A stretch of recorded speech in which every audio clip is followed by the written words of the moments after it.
All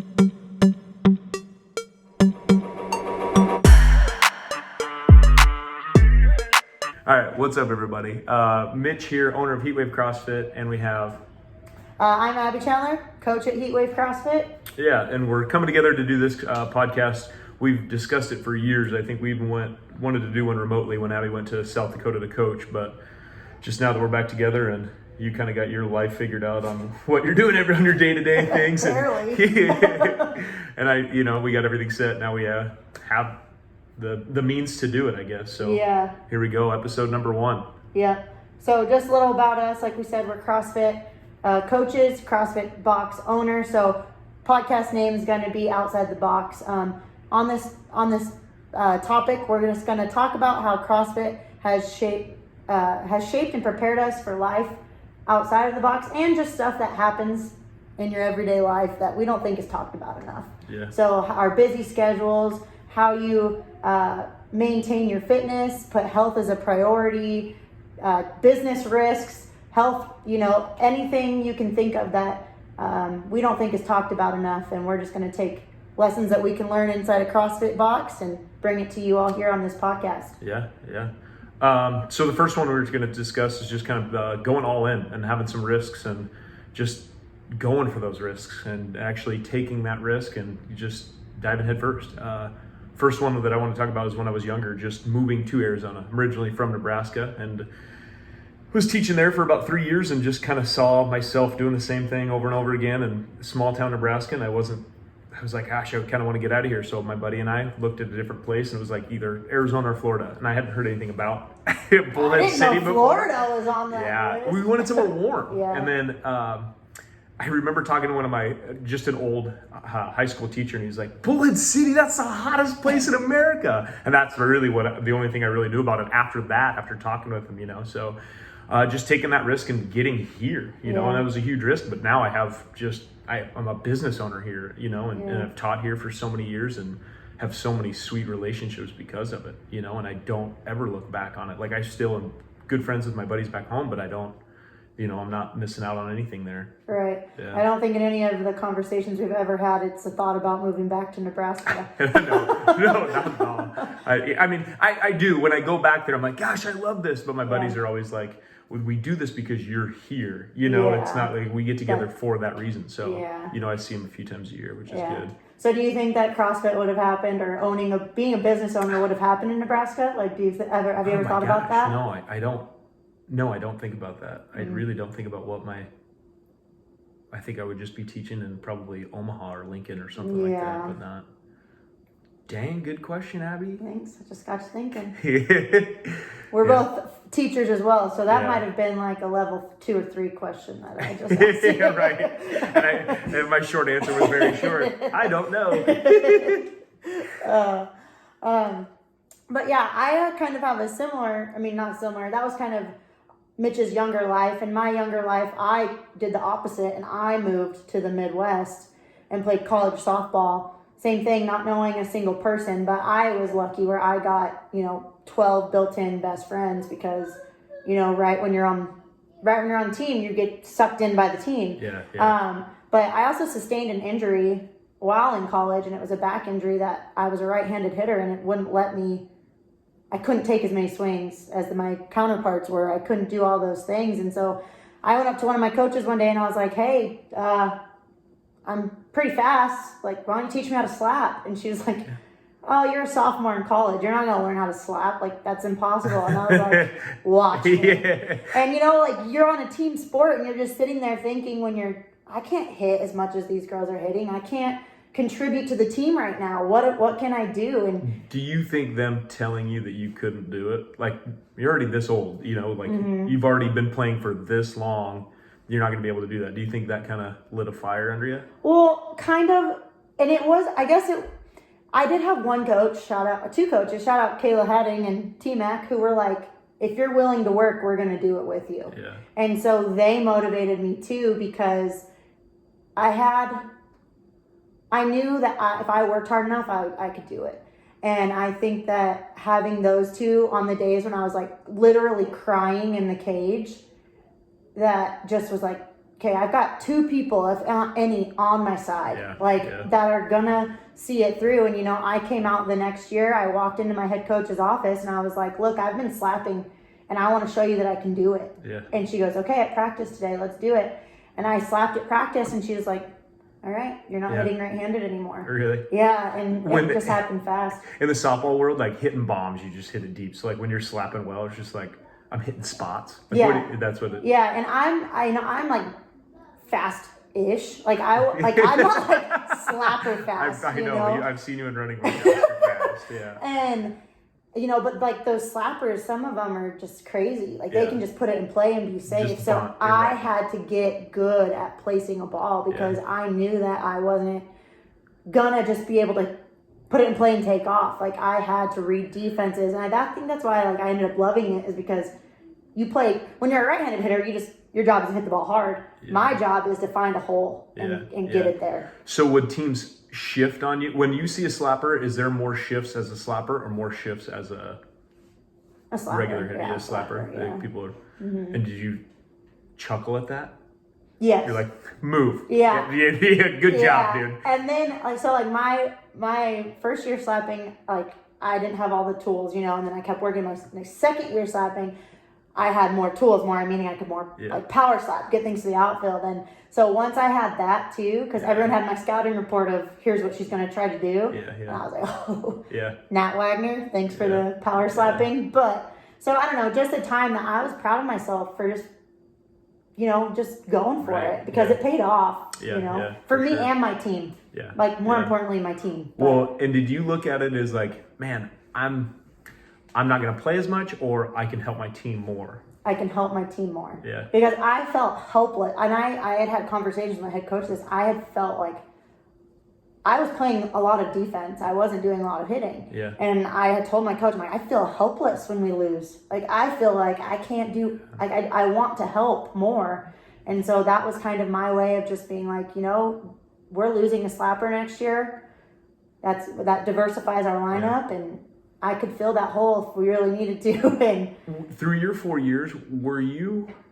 I mean, you always competed in your conference and things. Did you? Were you conference champs? yeah, we were conference champs twice. Yeah. Within my, And then how did you in the national tournament? Like, did you go there? You made it.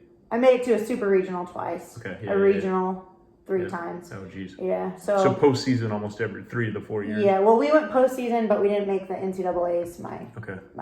3rd year. Yeah. So That's awesome. good career, man, and it was just, Yeah, for sure. I think it shaped me a lot too. Do you think that's going to help you in the long run on that saved your back? Like you would have played until you were wrecked. Oh yeah, But like you wanted to help your team more. And did you have that in your mind though? Like the long term, like I'm not going to die for this sport. I'm not die, but you know what I mean? I get Like it. I want to be in a wheelchair for this. No, You did. I would have. No, not you're going to be in a wheelchair. You know what I mean though? Like you're going to be 60 and you're going to be like picking something up and be like, oh, I can't pick that up. I swing too many bats. My coach told me in an end of the year meeting, so we always had our end of the year meeting one-on-one, and she told me, she's like, I can't live with myself if I don't tell you to slow down. Yeah. She's like, because I want you to be able to hold your kids. Yeah, right. That's what she told me, and I walked out of that meeting, Mitch, mad. Yeah. Because I was like, this is my life. You can't tell me that I'm not going to do, she's like, she told me, I know what you're going to do. You're going to go home and take 300 swings a day. And I was like, right? You're right. That's exactly what I'm going to do. And she's like, you have to be able to hold your kids. And I didn't care in that time. And now looking back as a coach, I'm like, why didn't you listen a little bit? Yeah. But no kidding. Whatever. But you had your mind. Softball's more important than my future kids. They can learn to walk fast. Yeah, right. Oh, Wilder would have been mad, man. Daddy, hold me. I can't. I physically can't. I'm 30 and I can't pick you up. Oh, that'd be rough. Yeah. So yeah, that's good. Just going all in on something. And it was like, all right, I'm doing it. You know, and you didn't look back on it and be like, oh man. Well, of course you're not going to look back on it because you wouldn't be able to pick up Wilder or anybody like that. Good. But yeah, I mean, that was just like one of the, I think, defining moments of my like younger life. And then I know we've got some stuff to talk about older life too, where you just went all in Yeah, on I just yourself. kind of what you Yeah. asked about me being a business owner, and one of them was really going all in on on CrossFit and just becoming an owner and Yeah. getting going on it. And it started with Christina and Candace, and they started it, and it was going. I was one of their first trainers, or their first trainer on right off the bat, and then I got my level 1 real quick into doing CrossFit. But then oh man, Wilder's talking, and now but and so I was like, I was coaching there for a while, and I was like, man, I love this. I knew I loved it, and I wanted to be there every day, doing all that.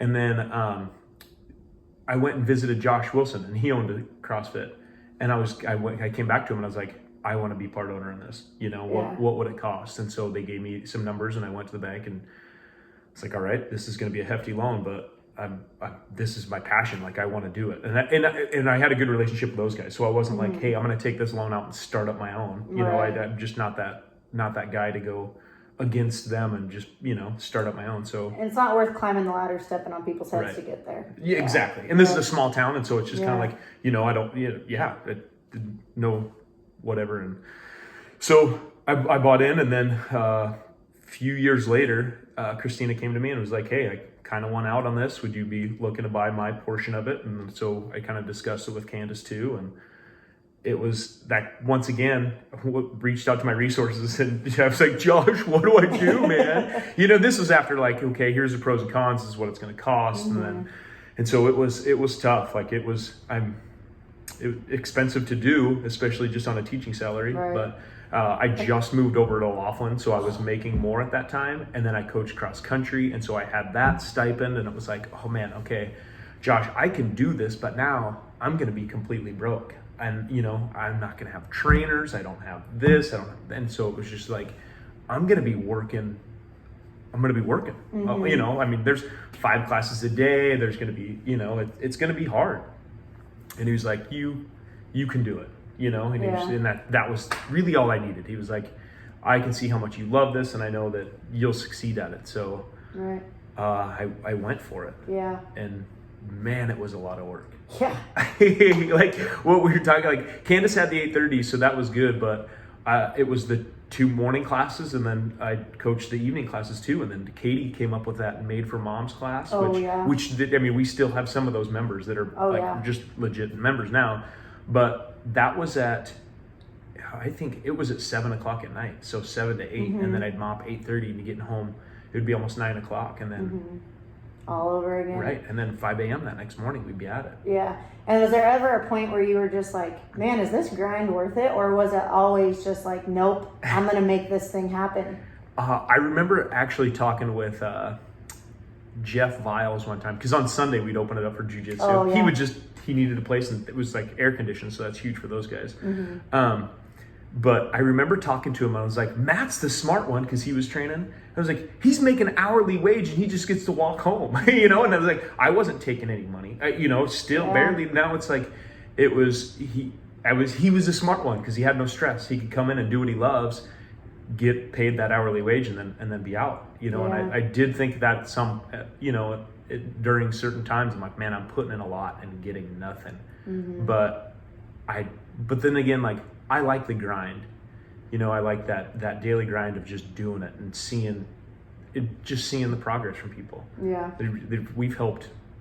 It could be, and there's hundreds of people that we taught how to squat. We've been doing this for about a decade. So it's like that alone, like, you teach somebody to squat, now they're going to be able to do that for the rest of their life. Right. At that older age. Yeah. So it's completely worth it. But yeah, there was a time or times where it was like, I'm tired. Yeah. When you fear the burnout too. You don't want to turn your passion into your job, but at the same time you do. Yes. Because it keeps you going, even when the stress is worth it. There's some jobs where the stress isn't worth it, and that's the ones you walk away from, right? Oh, but, yeah. So and still your passion, we can tell. Yeah, I know, I'm getting all fired up about it. Because one of the things, like you were just talking about, that burnout, I've never experienced that. And I still don't. And people always say, well, don't get burnt out. And I'm like, no, I worked way harder back in the day, and I wasn't burnt out. Now I'm I'm cruising, Yeah. you know, This like is easy I love now. it. Yeah, it Yeah. is. I love reading about it. I just got a book today about it, and I was Yeah. reading over there about different cues that I could use, man. Yeah. It's sweet. So Yeah. yeah, I mean, when you have, I guess, just thinking and spitballing here, when you have that passion for something, like it's easy to go all in. Oh yeah. You know, it's just you. And Go for people, it. there's always, you know, that thing. It's like, well, your job can't always be your passion. We're here to tell you, yes, it can. your job and your Yeah, passion can yeah. be the same thing. Yeah. But you know, we see it every day in the box, man, that you love it. And you know, Yeah. just to go along, it's hard to get burnout on CrossFit when it's constantly varied Yeah. functional movements, and that's kind of what the box is like too. We know the 5 a.m. is different than the 6 a.m. The 7:15 is way different than the Yeah. 8:30, Yeah. and so just the nature of CrossFit is that variation Yeah. constantly. Yeah. And so even when you're coaching, it's still, if you're coaching the same workout 4 times a day, it's still different. Yeah. So that I'm sure kind of helped out with Right. the burnout too. Oh, and just the different people you get to see. You know, Oh, it's yeah. not just 10-year-olds or what what you see in the classroom. You have range from 15. I think that Julio was 15 today. Yeah. All the way up to Mike's 70, 71. Yeah. I mean, it's just, you know, and so with there, and then the job occupations too. Like, there's so many people that are just everything. You Yeah. know, lawyers, doctors. Vets, Yeah. real estate agents. Yeah. Yeah, there's a lot of real We estate do agents, have- retired, Yeah. just everything. Teachers, yeah, cops, detectives, Yeah. got it all, man. It's awesome. Friendships too that you never would have expected Right. have all come from the box. Oh yeah. Yeah. I just read a quote the other day that your friends won't become your clients, but your clients will become your friends. Mm. I was like, that's awesome. Yeah. And not that they're not my friends, you know, not they're not my friends still, Right. but a lot of my buddies who I started with, like they're not members, but Right. they're, you know, I still hang out with them and talk with them, but Mm-hmm. they're not members. But now my clients are members of Heatwave. They're my friends. Like, Right. they go to Wilder's birthday parties. They're you Yeah. know, they're there for everything. So I thought that was real. It hit home. It's Mm-hmm. like, yeah, you know, because when you're starting a business too, it was like, just talking about it, they go, oh, I'll be a member. Oh yeah, I'll be a member. Go for it. Do it. It was like, dude, you didn't show up once. You know what I mean? Like, you didn't even try it. Like, how? You came after the workout. Yeah, right. We all started drinking. Friday nights, you come down Friday Night Lights are the only time you show up. And there's free beer. Yeah. No, that's cool though, because I've just kind of, I mean, we've only known each other 6 years now, 7 Yeah, years now. And just kind of, you've kind of seen like who has become your friend in the last few years, Yeah, and they yeah. are all members because, you know, and not to say you're not friends with your other friends, but like, Right. like you said, when, you know, your friends come to Wilder's birthday party, it's like it's evolved a little bit, or you've added more. That's the right term. Right, yeah, You've yeah, yeah, added yeah, more yeah. people. I got so many friends, dude. I know, you're so funny.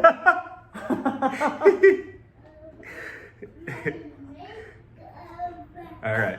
And so what you were going to talk about your... Just my adult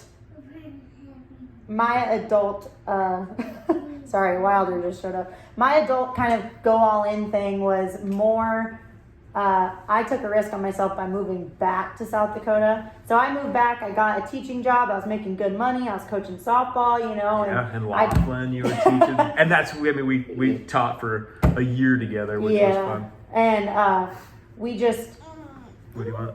I had the opportunity to go to South Dakota and coach for the team that I played for. So to get my master's degree, that's a big one. So I left my really good paying job and I made $6,000 a year coaching college softball. And you know, that was probably the biggest risk I've ever took on myself, because I had my family here. She was just born. Matt and I had only been dating for a year. Like, all of that just kind of played a big factor, and I just believed it would work out, and it did. And now here I am, a year out of that. Yeah. We took a team to a national tournament, top 3 teams still playing. I learned so much about coaching, and I finally have accepted that coaching really, I think, is my calling. Coaching, I think, is really my calling, and I think that kind of solidified that fact. Right, Because it took right. me a while to accept that, because I always thought that teaching would be my jam, and that would be where my passion was at. But coaching is really where it is. And so then when I moved back, I kind of started just doing private lessons, and even that's developed, you know. My sister has joined in with me, and that's the coolest thing of all, you know. Yeah. And then we've got a junior trainer now who's taking all of our 8 and 10-year-olds, and but like you being scared to move away because you weren't going to be with family, but now moving back, I think you have a better relationship with your family because now that you went into softball and you're not teaching, now you've pulled out Alex's passion for softball, and now she wants to do that. And she's coaching with you, and now you just have that. You're going to do that travel ball deal, and so it's just like it kind of like intensified your relationship because now you have all those things in common, and you're sharing your passion again. Yeah, and I just remember telling myself, and I think I've told you this before, but like, if I wouldn't have gone, I would have regretted it my whole life. Yeah. And if Wilder would ever have had an idea in her lifetime that I stayed because of her, I would never want her to feel that. Like, I want her to think that, like, wow, Babby just really went and did it. You know, like whatever she wanted to do, Babby did it, huh? Yeah. Like, and I hope that I get emotional talking about it, but I hope that whenever you're a big girl, you chase your dreams, sister. Right? This last couple weeks ago, I was talking with my mom on the porch, just kind of hanging out with my brother and sister and family, and I asked my mom, because my sister lives in Boston, my brother lives in Denver, and now they moved to Colorado, but like we're spread across the nation. I was like, how hard is that, you know? And she was like, it's terrible. We, you know, but we always like talked about, did we do the right thing? Are we able to do that?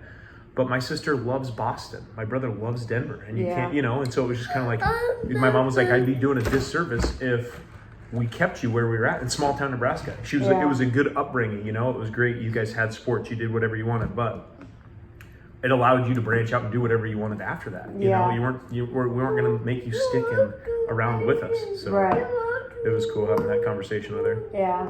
And I know that's hard for my parents. That was hard for my parents too. Oh yeah. Like I don't think they were super happy with my choice, but they were happy that I was happy. Yes. And your dad looks back on, he loves coaching, and he was like, gosh, I you know, he can live vicariously through you because now you're doing it, and he wishes he could have done it. He would have done the same thing, you know, and I think that makes him proud, but at the same time, you know, I'm moving away again. And when you have a tight-knit family, like, everyone always told me, they're like, you're really moving back? Like, we can see how much you love it here. And I'm like, I know, but my family's there. And they're all like, well, you can just see them on certain times. And I'm like, you don't get my family, I don't think. Like, I don't think you understand my family dynamic. That's not enough. Right. So I will never look back and regret that choice. Yeah. You know, did it make things hard financially? A little bit. Yeah. But also, I learned how to budget the heck out of what I had. Yeah. So after I moved down here with MJ, and probably after, it was 3 years, maybe just 2 years down here, he was looking into coaching, going to basketball, because that's what his buddy Brian Cooley, his college roommate, was doing. Cooley was doing. He was at South Dakota State, and he was the grad assistant there, and he was like, I could do this somewhere, or I could still play somewhere, you know, overseas or something. But, you know, when you start buying cars and having, you know, payments and just different, and when you get used to having money, it's hard to just be like, nope, I'm out, you know, and then and that's a big thing on, you know, taking that risk, because now it's like financially I can't, and you get stuck. But but for you, learning how to budget, you know, and trying to get yourself out of that and be like, you know, I can do this. And, and you know, that kind of like I was asking you, did the grind ever not feel worth it? And there I had to grind. I was working at a coffee shop at 5 a.m., you know, until noon, so then I could get into the office and plan practice with the coaches and all that kind of stuff. And then at nights I was going to class, or I was coaching a travel softball team there. And it was just like you said, that gets done at 9, and then I'm back up at 4:30 to try to get to the coffee shop. You know, like, and then homework and schoolwork on top of it. It's not just, you know, you say go to class, but it's not like go to class to do your work. Like you've got to do that outside of class too. And then fitting CrossFit in too, you know, that's not always a cheap bill. Right. But if I was looking at where my priorities were at, it was, you know, school, softball, and my health. And so I found a small gym that was like ours, that felt more like ours, you know, viable Yeah. in Sioux Falls. And they were also a big part of that. So then in that schedule, trying to find time to work out, Yeah, for sure. that was hard sometimes too. But again, my priorities were school, softball, my health and fitness. Yeah. So you make it work when it's a priority. Yeah. Putting those priorities. Yep. Budgeting, prioritizing, girl. Yep. Happy? What, kiddo? Is this for babies? Yes. So, episode 1 Yep. in the books. Right. Our message to you is you're on the fence, go do it, man. Take that Take leap. that risk because you don't know what it could lead into. You never know. Yeah, you don't want to ever be like, oh, should I ever done that? Or just, you don't know until you try. Yeah. You can't say, oh man, I should have done that. If you never tried, then you're never going to know. Yeah. Yeah. Yeah. But we're excited, guys. We're excited to go along with this journey. We've already got some sweet guests lined up. We've got strongman. We've got business owners. We've got Nutritionists. nutrition coaches. Yep. Yeah. We've got it all. So a little bit of something for everyone. Yeah. That's what we hope. And Right. So, episode number 1 of the books. yep. Good job. Fit Aid. We're not sponsored by you, but if you wanted to, we're not going to say no. And honestly, I keep on thinking about how we searched everywhere for it when we were on vacation, and then even when we went to Maine and Alex and I looked for it. It's just good. Right. What else do you want us to say about it? Yeah, I know. How do we get that? How do we get that? All right. We'll tag you in the comments. Yeah. All right, we're done. Say bye. Are you going back?